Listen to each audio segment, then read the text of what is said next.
Buenas tardes, Rodrigo. Un saludo a nuestras amigas, a nuestros amigos, a nuestros seguidores de mi Face también. Puro agradecimiento, cariño y bendiciones para todos. Sí, Rodrigo, las redes sociales en la juventud. Abordo este tema por lo que estoy viviendo, por lo que estoy pasando, precisamente con personas muy allegadas a mí, muy cercanas, y que se ha salido de control la digitalización, sobre todo en la adolescencia. En la parte adulta, pues ya sabemos lo que vemos, lo que consumimos, pero ¿qué pasa con ese vacío cuando no hay esa conciencia por parte del niño al adolescente? Pero antes de eso, Rodrigo, ahora sí quiero comenzar presumiendo lo que yo viví en mi juventud, en mi niñez. Y digo presumiendo porque fui una generación de trompo, jugábamos al valero, jugábamos al yoyo. Hablo de los 7 a los 11 años, 12 años. Me tocó jugar a las escondidas, a los encantados, no me bajaba de la bicicleta, incluso los pleitos también me daba mis trompos con otros chiquillos, y era muy padre no que esté fomentando la violencia, sino digo lo que yo viví.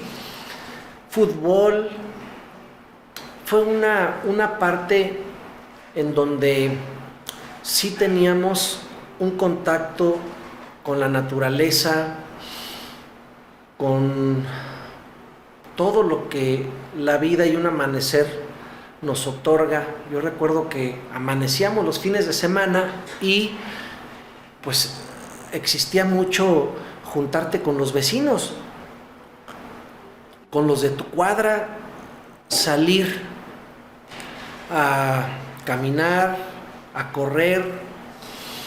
Éramos una generación de mucha libertad en cuanto a esparción físicas, me refiero a lo que platicaba, al deporte, a jugar, a divertirte, a un esparcimiento de libertad. Me tocó, por eso digo que lo presumo, porque ya no veo eso. Ya en la actualidad ya no veo una juventud, una niñez como la que yo viví, porque no existía la tecnología y la digitalización, la era digital que comenzó a partir de 1995. Entonces, yo soy generación 1974, imagínense nada más. En aquellos ayeres, los que son de mi generación, pues saben lo que hoy es presumir, jugar esas escondidas, a los encantados, bote pateado, bicicleta. Sí lo digo porque habrá jóvenes que me vean y digan, no, pues eso ya quedó en la historia. Sí, nada más que si éramos una generación muy sana en cuanto a la forma de ver la vida, porque no teníamos ese bombardeo digital y visual que hoy tenemos con las redes sociales. Incluso algunas de las personas que nos están haciendo favor de vernos y que estamos empatados en generación, sí podríamos decir que fuimos el eslabón de lo tradicional al tema ya de la era electrónica y digital. Yo recuerdo que fueron los 80s cuando viene la era del Atari. Quien me está viendo, quien puede recordar, porque la verdad es que también me da mucho gusto recordar que comenzaba a tener las casas particulares, además de la videocasetera, que era, híjole, la juventud no me va a entender, eran unos cassettes grandes en donde se podían reproducir películas, lo que ahorita bajamos en Netflix, en YouTube, en lo que sea, en cualquier plataforma, Antes, pues no existía eso. Era la videocasetera, VHS y luego la beta, los cassettes. Bueno, fue padrísimo. Los discos de acetato, que por cierto valen hoy día un dineral porque grandes artistas como Pink Floyd, Led Zeppelin, en fin, pero bueno, escucharlos con la aguja. Pero también existió el Atari. El Atari, ahí fue yo creo que el parteaguas de lo tradicional, rústico, trompo, valero, yoyo, bote pateado, escondidas, a tener en casa una consola con unos cassettes, con unos cartuchos, el Space Invader, el Pac-Man, Donkey, exactamente, bueno, Rodrigo también los conoció, y era bien padre, era muy bonito, porque eran Indiana Jones y los Cazadores del Arca Perdida, y luego el Intellivision, y luego uno que se llamaba Coleco. Ahí fue exactamente donde comienza esta generación ya, ahora que tenemos lo virtual, el Roblox, que juegan mis hijos, por cierto, pero ese eslabón sí me tocó todavía vivirlo, y creo que esta generación, la de un servidor y de muchos más que nos están viendo, alcanzamos a ver esa dualidad y ese trampolín a lo que es hoy la era digital. En las escuelas, pues todavía nos tocó usar el ábaco, todavía nos tocó usar el pizarrón, todavía nos tocó usar y resolver, cosa que a mí nunca me han gustado las matemáticas, jamás, pero pues teníamos que hacerlo, pues teníamos que pasar de grado, las ecuaciones con lápiz, con goma, echar a perder, y otra vez, y otra vez, y otra vez. Dábamos la oportunidad a razonar, dábamos la oportunidad a ejercer precisamente el cerebro para poder razonar las ecuaciones o las preguntas de examen, y aguas donde usáramos una calculadora, porque ya había problema y era motivo para que nos reprobaran o nos sancionaran, nos mandaran un reporte. No, señor, uno tenía que utilizar su cerebro, razonar. Era un tramposo el que usara la calculadora.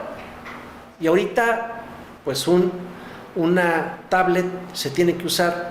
Por ejemplo, mi hija, que tiene 12 años, pues se la piden en su colegio y ya no usa libros. Entonces eso ya hoy día totalmente desfasado. Por eso les digo que quiero comenzar presumiendo la generación que me tocó vivir. En las escuelas nos enseñaban civismo, había materias que abordaban esos temas cívicos para cómo conducirse como sociedad, como ser humano. Por eso, Rodrigo, quise hacer primero tantito énfasis de lo que era aquella vida, pues no hace mucho. La verdad es que hace 20, 25 años realmente no es mucho para la generalización de la juventud y de la niñez, de lo que están hoy día llevando a casa, conociendo y de alguna forma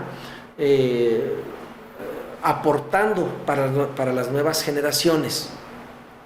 Las redes sociales, el Instagram, el Facebook, el WhatsApp, básicamente lo que estamos haciendo ahorita, un video donde compartimos puntos de vista, pero también los jóvenes lo utilizan para darse a conocer.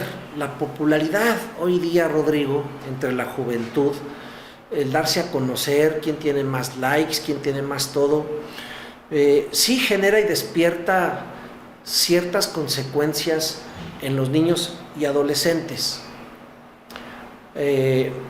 Por ejemplo, los retos también que se hacen virales, en donde se toman pastillas, clonazepam, para no dormir, y entonces ver quién es el que puede aguantar más tiempo despierto. Pues sí, pero eso está pasando, pero eso es parte de lo que nos está trayendo hoy día esa fijación del niño en las redes sociales, en la ventana al mundo, en la ventana al todo. Es importante que nosotros como papás nos demos cuenta si hay un consumo excesivo por parte de nuestros hijos en cuanto a la fijación del aparato o del móvil, de un teléfono inteligente, porque nos está haciendo muchísimo, muchísimo daño. Evidentemente bombardean el sistema nervioso del niño, del adolescente. Afecta a nuestras nuevas generaciones porque la fijación, insisto, en la que están teniendo en las tabletas, en los teléfonos inteligentes, sí se nota en los cuadros que ellos nos presentan como hijos y que no estamos atentos a lo que está pasando. ¿Qué genera? Pues genera pérdida de sueño, genera ansiedad, genera conductas negativas.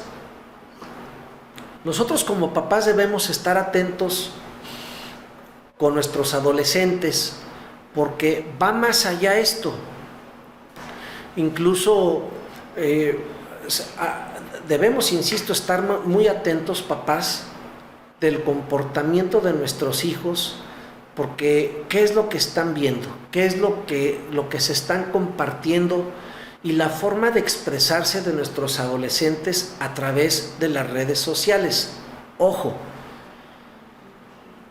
es muy diferente el estilo de vida que cada adolescente lleva en casa. Puede haber hogares disfuncionales, puede haber influencias muy negativas, pueden tener un hogar funcional, pero no lo que están consumiendo.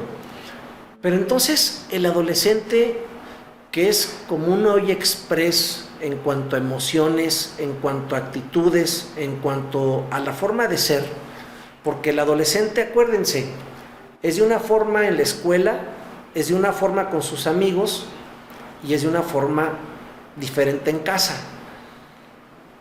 ¿Qué es lo que, por las frustraciones que está pasando en ese momento? Es muy triste saber que a lo mejor nuestros hijos, si no están bien vigilados, empiezan a cortarse, empiezan a lastimarse. ¿Por qué? Porque no pueden expresar lo que sienten con sus papás. Hay un bloqueo en donde esa necesidad la buscan con los amigos, la buscan con las amigas. Hay un punto en donde se sienten pero tan confundidos los niños, que a lo mejor dicen que le gusta los niños a los niños o las niñas a las niñas. Es decir, una forma de expresarse, de una confusión que solamente el adolescente empieza a tener, empieza a mostrar, y los papás no nos damos cuenta de qué es lo que está pasando. Insisto, pueden llegar ya a lastimarse, y eso es muy común, eso es más común de lo que se imaginan.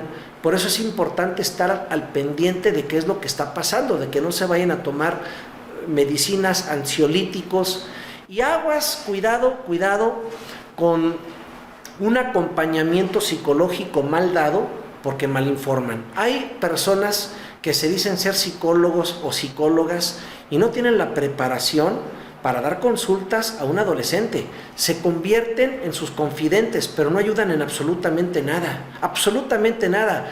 A veces uno ve a esas personas y son de 20 y tantos años, y inmediatamente se ve que también traen sus propias frustraciones, y entonces estamos encomendando a nuestros hijos a ese acompañamiento sin profesionalización, que los van a confundir más, y entonces dicen: llévelo al psiquiatra, porque la verdad yo ya no puedo. Entonces estuviste más de un año viendo a mi hijo, viendo a mi hija, y al final me dices que ya no puedes y que necesitas mandarlo al psiquiatra. Mal, muy mal, porque eso no es lo necesario. Es un acompañamiento de vida, de saber qué es lo que está sintiendo el adolescente en ese momento. Es tu obligación, psicólogo o psicóloga, meterte a su mente y saber qué es lo que está sintiendo para que puedas darle un acompañamiento y sacarlo a evolucionar este mundo, para que puedas acompañarlo sin la necesidad de medicinarlo, porque el psiquiatra, que son totalmente, merecen mis respetos, pero no pueden estar suscribiendo medicamento hacia un niño, un adolescente, cuando su acompañamiento es únicamente emocional. ¿Por qué lo vas a medicinar si no sabes o no tienes un diagnóstico previo para saber precisamente que ya necesita medicamento? Cuando hay una parte evolutiva por parte del niño al adolescente que no sabe qué es lo que está pasando por su vida, que no sabe por qué tiene esas frustraciones momentáneas, que no sabe absolutamente cómo transmitirlo con sus papás, pero que entonces recurre precisamente a esta información que encuentra en las redes sociales, y entonces se encuentra, y ojo, viendo la forma ellos de cómo manifiestan esa ansiedad.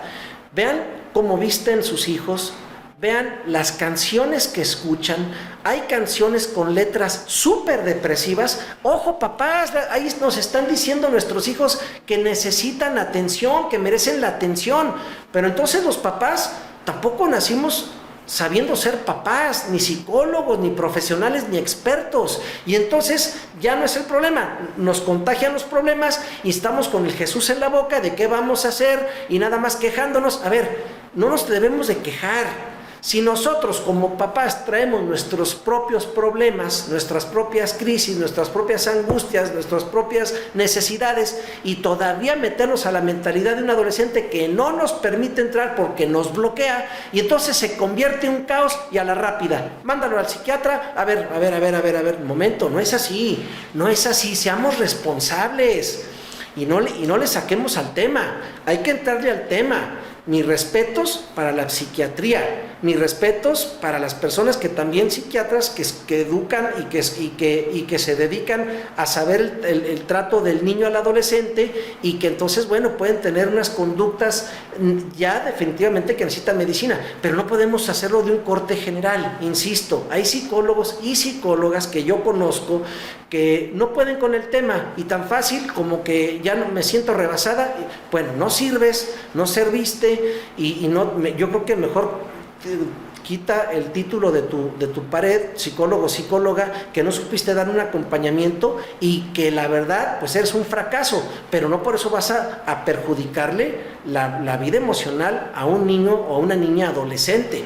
Sin embargo, en nosotros los papás sí debemos de estar muy atentos, insisto, porque a través de las redes sociales, que es como ellos se dan a conocer y se difunden todo lo que está pasando en sus vidas, y nosotros no estamos atentos de eso.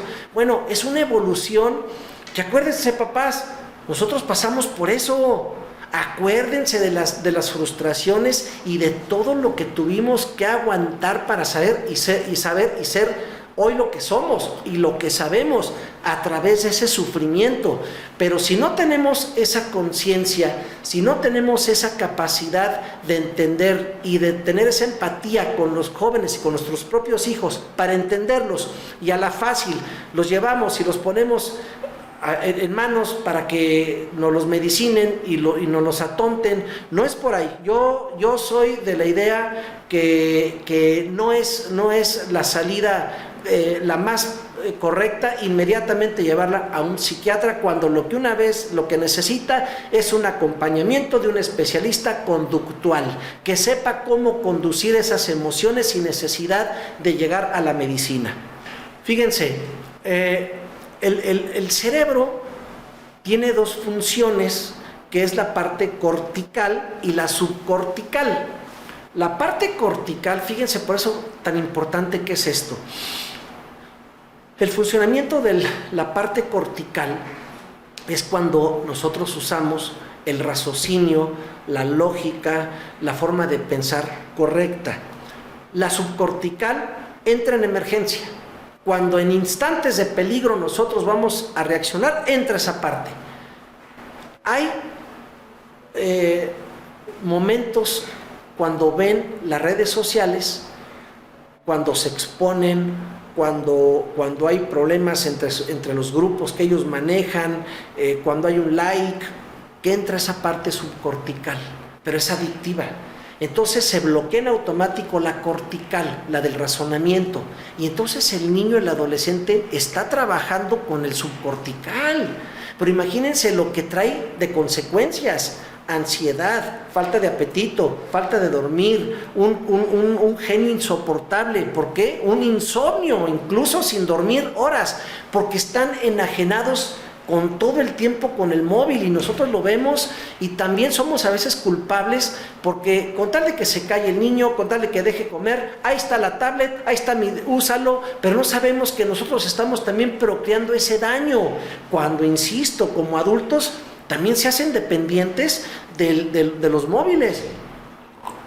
Incluso hay ya enfermedades de trastornos en los adultos, que no estamos hablando de los adultos, digo, ya el adulto que no tiene oficio ni beneficio y está de argüendero y de chismoso todo el día en las redes sociales viendo qué hace y qué deja de hacer, investigando la vida de los demás, bueno, estás enfermo y estás enferma. Esa es una cosa que, bueno, allá por ti y tus complejos y tus traumas y tu todo, te concentras y te enfermas más la mente, allá tú, adulto.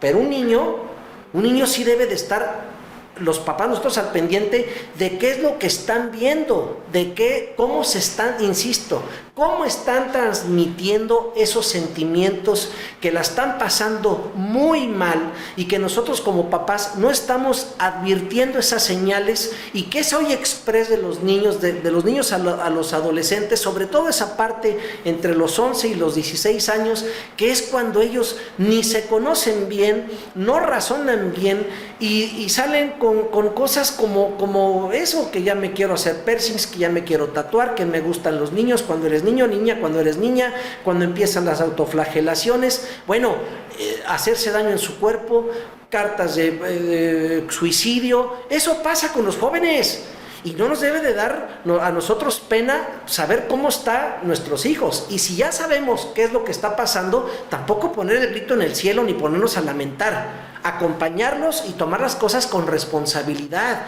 y utilizar la ciencia, utilizar la profesionalización de las personas para un acompañamiento, para tratar y salvar y darles una salud mental a nuestros hijos, que lo van a brincar. Lo van a brincar, definitivamente. Es un proceso de tiempo, es un proceso biológico, es un proceso de maduración, pero insisto, en medio de ese proceso están las redes sociales, la digitalización, toda la ventana a lo que no deben de conocer. La hipersexualidad,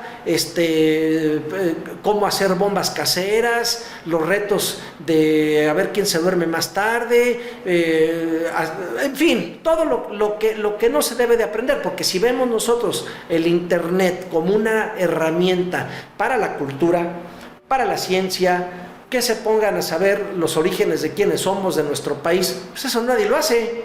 Se van a lo otro, a lo que no es permisivo, a lo que causa morbo, a los retos, insisto, a lo que genera la parte subcortical del cerebro, esa parte que no razona, esa parte que nos gusta y que se hace adicción a lo desconocido. O sea, bueno, eso se hace una adicción, pero sí trae consecuencias fatales, que incluso en muchos niños ha culminado en suicidios. ¿Por qué? Por la falta de atención. Y eso pasa en todos lados, Rodrigo, en todos lados del mundo. Para comenzar, que el internet ya es un derecho humano, ya debe de ser por ley en todo lo ancho y largo del mundo, que los niños tengan internet. Sí, como esa herramienta está muy bien, el problema es el contenido que ellos consumen, y eso es importantísimo, porque entonces también, aterrizándolo ya en lo particular, en lo local, pues están distraídos en la parte que deben de estar al pendiente. ¿Qué pasa en su ciudad? ¿Por qué no hay agua en San Luis Potosí? ¿Por qué tenemos los políticos basura que tenemos hoy día gobernándonos? ¿Por qué la inseguridad está como está? ¿Por qué la economía está tan baja en San Luis Potosí? ¿Por qué hay desigualdad? ¿Por qué los compran con canastas de comida? ¿Por qué los diputados son una bola de mediocres que absolutamente no saben y no rebuznan para no humillar a los burros? O sea, eso también los distrae de estar actualizados hoy en lo que debe de ser. Porque fíjense, yo comparo precisamente cuál es la clase política ahorita en San Luis Potosí, México. Hagan de cuenta una tubería, y que está tapada con lo peor, Imagínense, el caño está tapado y apesta, así apestan los políticos, así. Entonces, ¿por qué no pasa el agua clara? Porque está esa mugre ahí, estancada, nada más con su perversidad y sus ganas y su voracidad de unos ladrones sinvergüenzas y que se ven al espejo, sí, son unos vergüenzas, ladrones ustedes, politiquillos asquerosos. ¿Y por qué no fluye? Porque ahí está, estancado de lo peor, de la mugre. Bueno, así pasa con la juventud, no la dejan pasar porque están distraídos. La responsabilidad de las nuevas generaciones para que tomen las riendas del país son los jóvenes, nada más los jóvenes, pero distraídos, enajenados con las redes sociales, distraídos, pues obviamente aprovechan la clase política mugrosa para estar perpetuados en el poder, hacer y deshacer, aparte con unas ideas retrógradas, aparte con una forma y una vida política de antaño, con las mismas usos y costumbres de hace 40 años, diciendo otras cosas, otras frases, echando mentiras, enriqueciéndose unos cuantos y dejando a 2 millones de potosinos a la deriva. ¿Por qué? Pues porque la juventud no está al pendiente de qué es lo que está pasando con su vida diaria y con San Luis Potosí. Y así pasa en todo México y así pasa con toda la juventud. El día que la juventud se una, que los universitarios se unan, que todo de verdad, como soldaditos, no hay poder humano que los frene, ¿no? Para inconscientemente, para el político tradicional y mugroso, qué mejor que esté entretenido y distraído en las redes sociales y con otras cosas, incluso haciéndose daño, porque para ellos siguen igual. Pero bueno, no quiero hablar de la mugre de la política que nos rodea, de ver ni los asquerosos que la operan. Estoy hablando de lo importante que es tu pregunta de las redes sociales, de la juventud, porque eso es, Rodrigo, hay una descomunión por parte de la naturaleza, de vivir la vida, de la armonía. Fíjense, yo incluso, el burro por delante, la única manera en que yo tengo el contacto con mis hijos a veces es en el vehículo, porque están en casa y están o haciendo la tarea o viendo las redes sociales, lo acepto, y por más que les trato de poner horario, con esas 2 horas tuvieron para estar metidos navegando en quién sabe qué. Lo acepto, lo estoy viviendo en casa. Perdieron la oportunidad y ese contacto con la vida que nos ofrecen los diarios amaneceres, porque entonces estos trastornos digitales que pasan con la juventud sí son como unos aspiradores digitales que absorben la inteligencia, absorben la atención, pero sí traen trastornos en donde no podemos nosotros controlar la vida tampoco de los niños, porque si nosotros les dimos esa herramienta, ¿cómo se las vamos a quitar? Es cuestión que tratemos de regularizar un poquito esa dependencia en lo digital, porque ya nos rebasó, Rodrigo, ya nos rebasó. Ya hoy día no se puede, no hay manera de cómo poder nosotros regular suplantación de identidad, hacer bots que son perfiles falsos para atacar, para denostar, la pornografía, amenazas, en fin, ya no se puede controlar. Ahorita van y compran unos chips y los ponen con teléfonos inteligentes, crean una página falsa y ya hicieron y deshicieron la suplantación de identidad para las damas, la exposición a las damas, a los hombres también. Pero amigas, amigos, la mejor receta, la mejor medicina es el amor. El amor a nuestros hijos, respetar sus espacios, abrácenlos, quiéranlos. De verdad, nunca nos lo van a pedir, pero lo necesitan. Por eso, sin pena, o aunque nos dé pena o no, abrácenlos, bésenlos, que se sientan queridos, que se sientan que nos importan. Hoy día nuestra adolescencia está falto de eso. Y qué mejor, de verdad, que sientan el cariño desde casa, de sus papás, de su mamá, de su papá. Habrá quien no tenga papá, habrá quien no tenga mamá, habrá quien tenga los dos. Por eso es importante. La mejor medicina es el amor para ellos. Como papás debemos de estar muy listos qué es lo que están viendo, porque sí puede llegar más allá de lo emocional, a lastimarse en lo físico y quizá con desenlaces trágicos. Por eso, amigas, amigos, papás, hermanos mayores, seamos responsables y también cuidemos a nuestros pequeños, cuidemos a nuestros adolescentes, porque es responsabilidad nuestra. No es de nadie más que responsabilidad nuestra la vida sana que puedan tener de hoy en adelante las próximas generaciones. Gracias, Rodrigo, por esta oportunidad de compartirles nuevamente estas pequeñas charlas que tenemos de interés público. Hasta la próxima, amigos. Bendiciones.